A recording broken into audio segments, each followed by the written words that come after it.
तो भाई लोग आज की इस वीडियो में हम ज़्यादा आप सभी को घुमाएंगे फिराएंगे नहीं, डायरेक्ट मुद्दे पर बात करेंगे। तो वीडियो आप लोग लास्ट तक देखिएगा। चैनल पे नए हैं तो बस सब्सक्राइब कर लीजिए। दोस्तों आप सभी को बता दूं, आज मैं बात करने वाला हूं रितेश पांडे जी का, जो कि उनका एक बहुत ही खतरनाक गाना आ रहा है, जिस गाना का टाइटल है देख मेरा डांस। जी हाँ, देख मेरा डांस। आप सभी को बता दूं, इससे पहले मैं काफ़ी वीडियो काफ़ी अपडेट आप सभी को मैं बताया हूँ, लेकिन आप सब बोलते हैं कि गाना अच्छा नहीं अच्छा नहीं।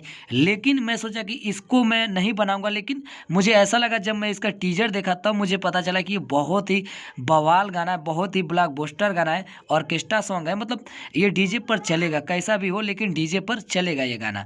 आप सभी को बता दूं, कल सुबह आप सभी को देखने को मिल जाएगा 9 बजे वेब म्यूजिक पर, 17 अक्टूबर जी, यानी कि कल ही आप सभी को 9 बजे देखने को मिल जाएगा वेब म्यूजिक पर देख मेरा डांस, जिस गाने को गाए हैं रितेश पांडे जी। और आप सभी को बता दूं, साथ में जो लेडीज सिंगर गाई है खुशबू जैन। जी हाँ, खुशबू जैन साथ में गाई हैं। तो बहुत ही खतरनाक गाना है, आप लोग जरूर सुनिएगा। कल रितेश पांडे जी का 2-3 मिनट टाइम आप लोग निकाल लीजिएगा और आप लोग जरूर सुनिएगा। और चैनल को साथ ही साथ मेरे सब्सक्राइब कर लीजिए। आपका भाई आपके लिए हमेशा ऐसे ही कोई ना कोई अपडेट बताता रहता है।